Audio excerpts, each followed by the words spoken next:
For centuries, the legend of Medusa has echoed in stone and story. A mortal woman transformed into a monster whose gaze could turn onlookers to stone.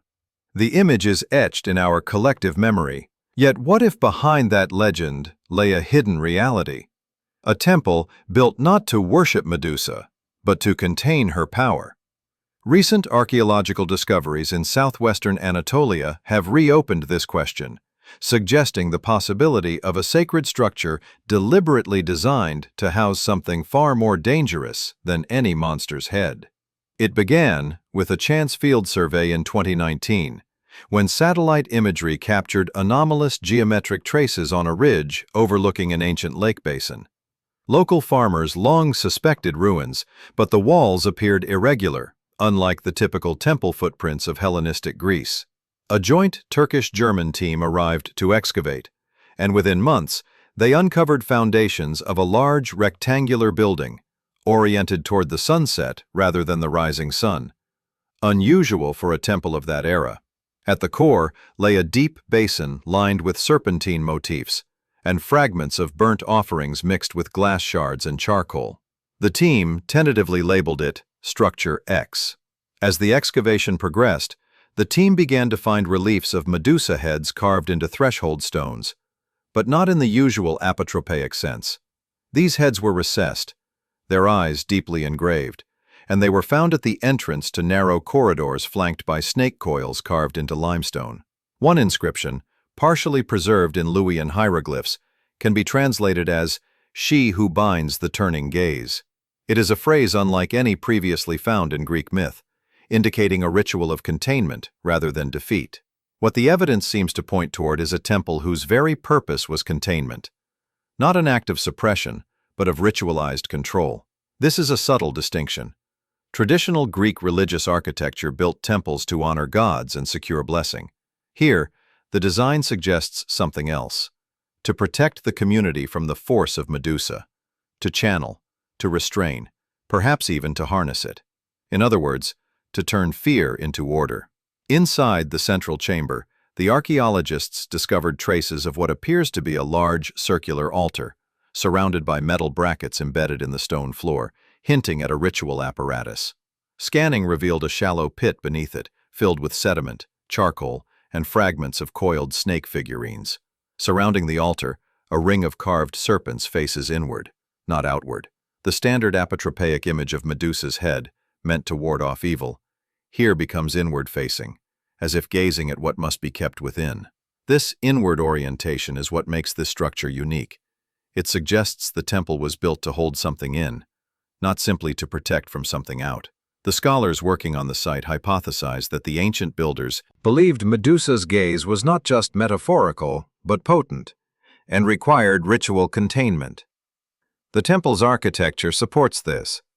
The walls were built of ashlar blocks, unusually thick and capped with massive lintels carved with serpentine spirals, and the entire building was sealed off from neighboring structures by a deep trench filled with water at certain points. Some of the serpent figurines bear traces of copper, leading one scholar to propose that water and metal created a kind of electrode system, perhaps designed to discharge energy. Such a hypothesis is controversial, but supported by material traces. Nearby, a group of large ceramic jars contained residues of copper salts and plant remains used in ritual libations. The jars were sealed with stone lids, and one bore a painted symbol, a woman's face framed in snakes, surrounded by a ring of lightning bolts. The iconography is unprecedented: lightning, snakes, and Medusa's visage all interlinked. It suggests that the ancient cult believed in a dynamic, maybe even dangerous power emanating from Medusa's figure, something that could animate objects, transform states, or cross the boundary between life and death. This isn't the only example of our thematic explorations. Power and containment. In most temples, power is summoned. Here, power is restrained. The builders recognized that Medusa's power, whether literal, symbolic, or psychological, was too volatile to be worshipped unchecked. They built a temple that reads like a laboratory of the sacred, a place where fear, transformation, and community had to be balanced by ritual precision. The rediscovery of this temple challenges our assumptions about Greek religion and the nature of divine interaction. It forces us to see that in certain contexts, temples were not merely houses of gods, but vaults of power, designed to channel the very forces they teetered on. The second theme emerges naturally from the architecture: thresholds and transformation. The corridors of the temple are narrow, forcing one to move slowly, as if entering a liminal zone. The threshold stones carved with Medusa's image mark a passage from the ordinary world into a realm of controlled danger. The basin at the center of the building, with its serpentine engravings, likely hosted ritual immersion or purification, an initiation into the domain of Medusa's gaze. What is remarkable is that the effects were not destructive. They were transformational. Participants may have been exposed to Medusa's gaze, but under ritual conditions, emerging not petrified, but renewed. In that sense, the temple is as much about citizenship as it is about fear. The community trained its members to acknowledge the gaze, not to avoid it. Archaeologists found fragments of what looks like ritual mirrors, small polished bronze plates etched with snake motifs, found in a side chamber and deliberately placed face down. Researchers suggest these mirrors served as protective devices. The initiate looked into the mirror first, then into Medusa's image, thereby reflecting the gaze and mastering it. This dual mirror apparatus supports the idea that the temple was a site of active transformation, not passive devotion. It was the ceremonial laboratory of Medusa's power. So, where exactly is this temple, and how does it relate to the classical myth? The site lies in present-day southwestern Turkey, in a region that was once the frontier between Anatolian, Lycian, and Greek cultures. Its dating remains tentative, but material layers suggest usage from the Late Bronze Age into the early Hellenistic period.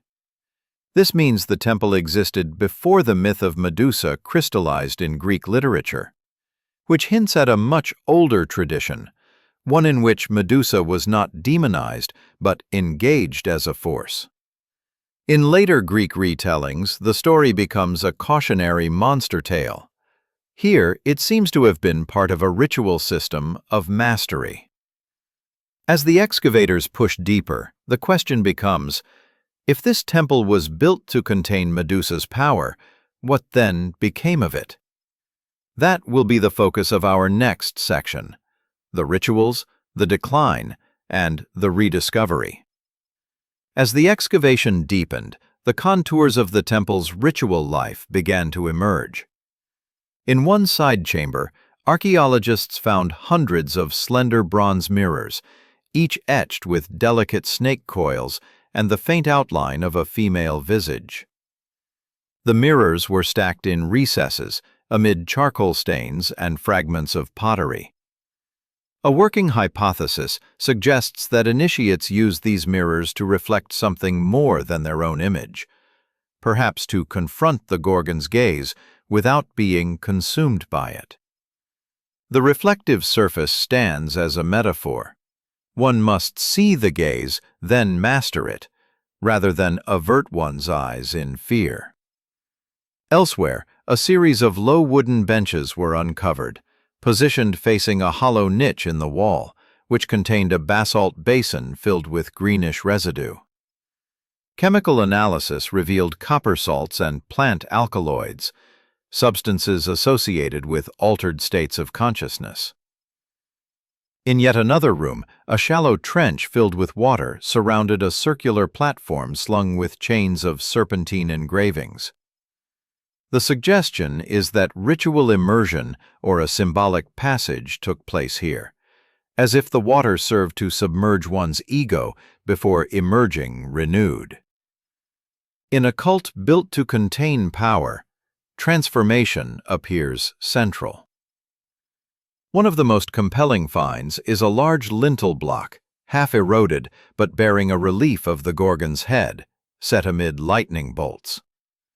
The inscription beneath, though incomplete, can be rendered as, "The stone opens the passage, the woman watches the return." The language is neither purely Greek nor purely Anatolian, suggesting a syncretic ritual vocabulary that has so far eluded full translation. Yet the archaeological context supports a ritual logic. This temple did not simply suppress Medusa's myth. It reinterpreted it, internalized it, made it functional. Architecturally, the building reflects that purpose. The main hall is unusually deep and narrow, directing the sightline to the altar like a funnel. The ceiling once sloped downward, concentrating sound and shadow toward the center. Scholars surmise that during ceremonies, the lighting was deliberately dimmed, with torches placed low, causing the snakes carved into the walls to cast multiple shifting shadows, giving a sense of movement and threat. Until suddenly the torchlight was raised, revealing the basin of serpents and the Gorgon relief at the apex. The design appears engineered to elicit a confrontation. First confusion, then stillness, and finally, recognition. Terminated, athletes must have been precisely timed. The orientation toward the setting sun suggests that at solstice, the light would strike the altar's edge at a particular angle. Some of the copper-traced brackets in the floor may have held ritual metal rods or a disc that rotated into the light, carrying serpentine symbols. A possible scenario: the initiate enters the temple, passes through the narrow corridor beneath the threshold bearing Medusa's head, walks the trench-lined passage, dons a mirror, confronts the basin, and emerges at the moment when light illuminates the relief. A symbolic rebirth under the gaze of Medusa. The mythic story of petrification is here inverted. One does not freeze in terror. One is awakened by the gaze. The thematic second pillar then arises. Ritual mastery through encounter. In the Greek myth, Medusa is defeated by a hero who avoids her gaze. In this temple she is confronted. The gaze was not something to flee, but to integrate. The bronze mirrors show that initiates literally faced themselves and the symbol of the goddess. The basin and immersion point to regeneration. And the architectural choreography of light, water, shadow, and snake imagery point to an experiential journey, not passive worship. As with many cult sites of antiquity, the social dimension cannot be ignored. Among the fragments of pottery and offerings were numerous small figurines of coiled serpents, many pierced with holes, presumably once worn as amulets. Nearby communities traded in hides, copper, and other metals. The temple's location, at the border of Anatolian and Greek zones, ensured it was a hub for goods, ideas, and pilgrimage. The temple's operators likely wielded substantial influence, mediating transitions between cultures and acting as custodians of a power both feared and revered. What became of it? The decline appears to coincide with seismic disruption, climate stress, and cultural transformation. Layers of collapse were dated to the late 4th century BCE, followed by reoccupation in the Hellenistic period. Yet the later use shows an altered purpose. Walls were breached, the basin filled, and Christian symbols later carved into the stone. The temple did not vanish quietly. It was repurposed, reinterpreted, appropriated. In its transition, we see the third theme: erosion and adaptation of sacred power. By the classical Greek era, the myth of Medusa had shifted dramatically. The Gorgon becomes a monster slain, and her head mounted on shields.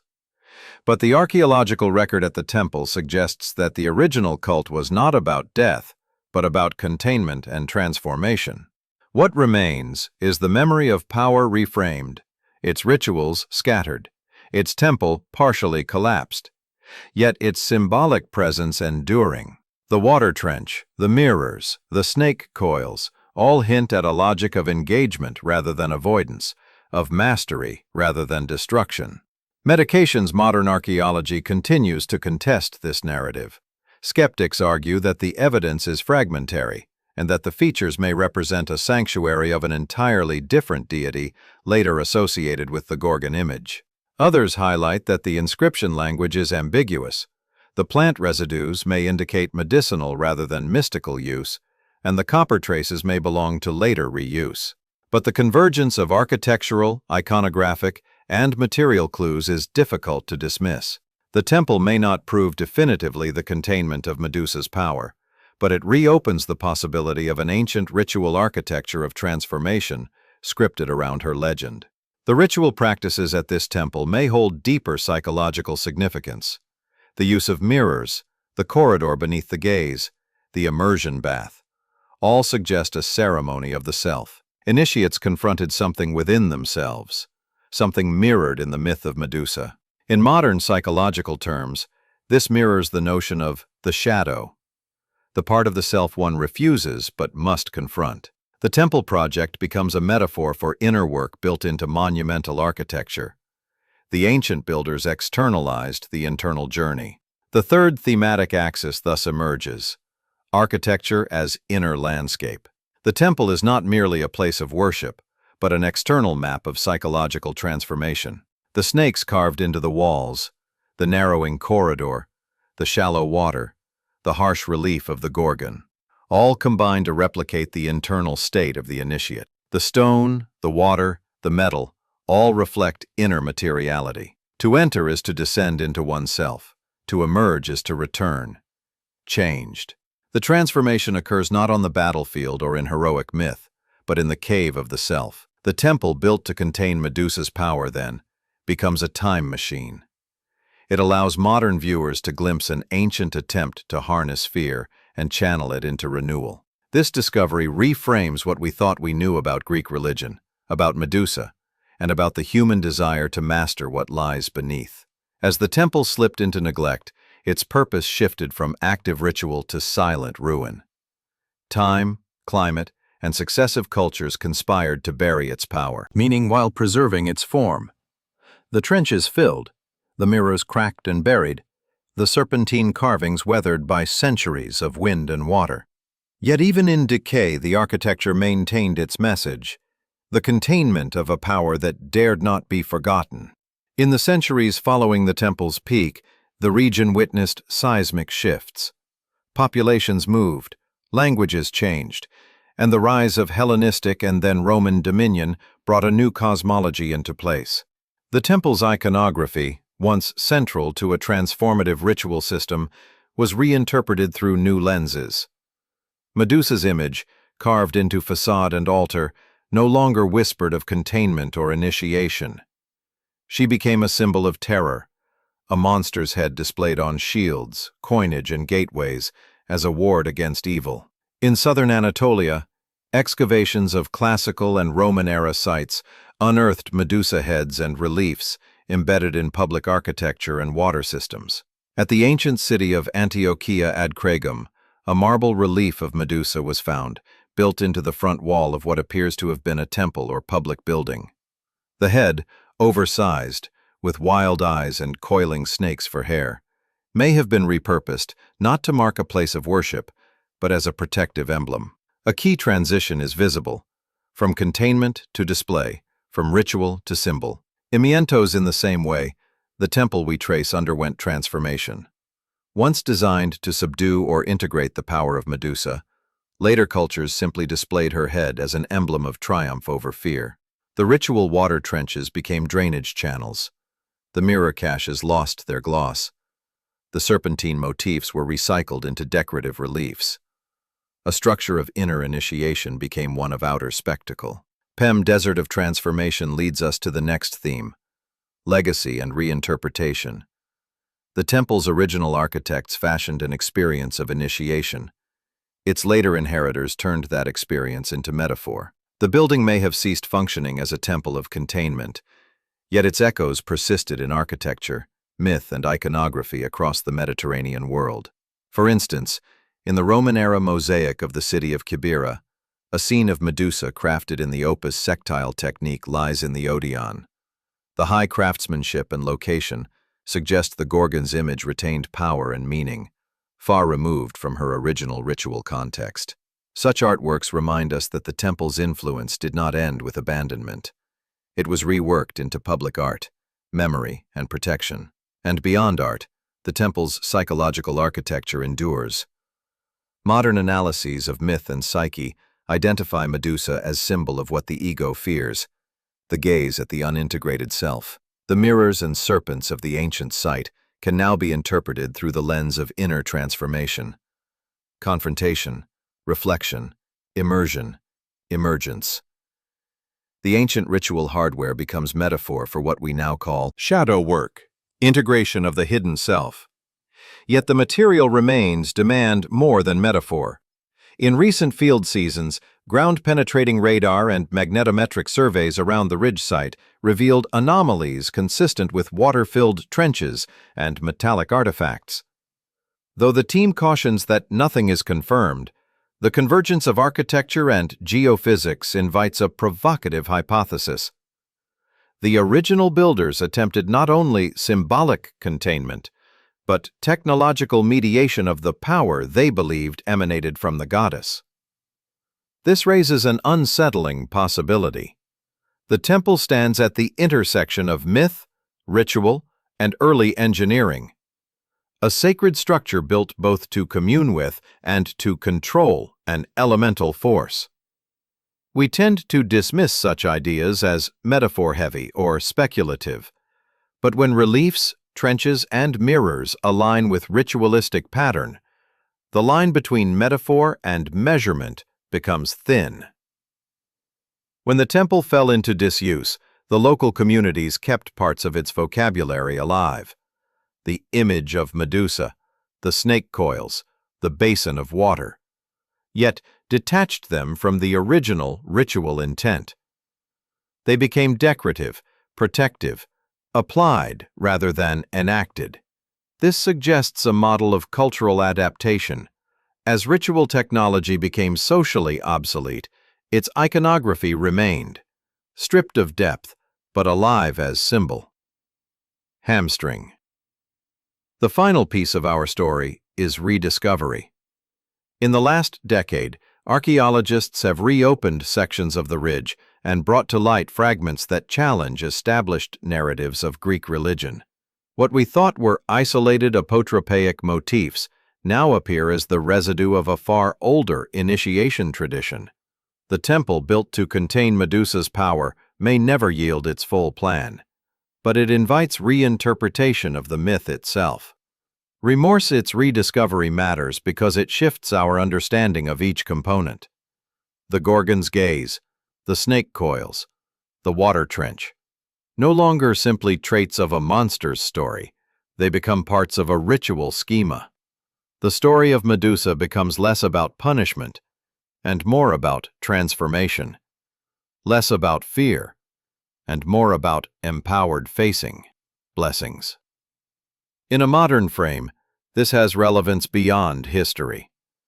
Our own societies wrestle with invisible legacies of power, containment, and transformation. The temple invites us to ask, what powers do we attempt to contain?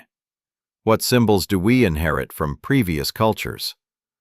And how are we transformed when we confront them?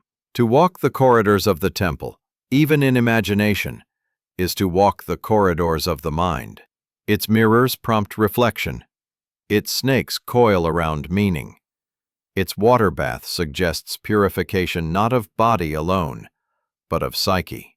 The gaze of Medusa may petrify in myth, but in the temple it beckons. To look, to know, to be changed. The temple did not vanish. It mutates. It appears in mosaics, reused stones, echoes of ritual in public art. It exists in our collective imagination as the place where the sacred became calibrated, the dangerous became structured, and the self became conscious of the inward gaze. As we decode its fragments, we decode ourselves. The lost temple built to contain Medusa's power invites us to consider our own places of containment and transformation. It asks, what gaze have we avoided? What corridor have we walked? What mirror have we refused? In that sense, the temple's legacy is not archaeological residue. It is mental terrain. The Gorgon's head still watches, perhaps now from a mosaic or museum display, but once it watched us, but for different reason. The question is whether we still do not look away. The stones of the temple may crumble, the copper salts may fade, the trench may silt. Yet the ritual logic endures. Containment is not suppression, confrontation is not destruction, and transformation may still require the gaze. When we remember this, we awaken not simply to the past, but to the possibility that in each ancient ruin lies a map of human becoming. The lost temple built to contain Medusa's power was never about fear alone. It was about responsibility, initiation, and return. And in that return, we find the very heart of the myth. Not the monster we thought she was, but the mirror she holds to us. For centuries we feared her gaze. Perhaps it was our own reflection we feared the most.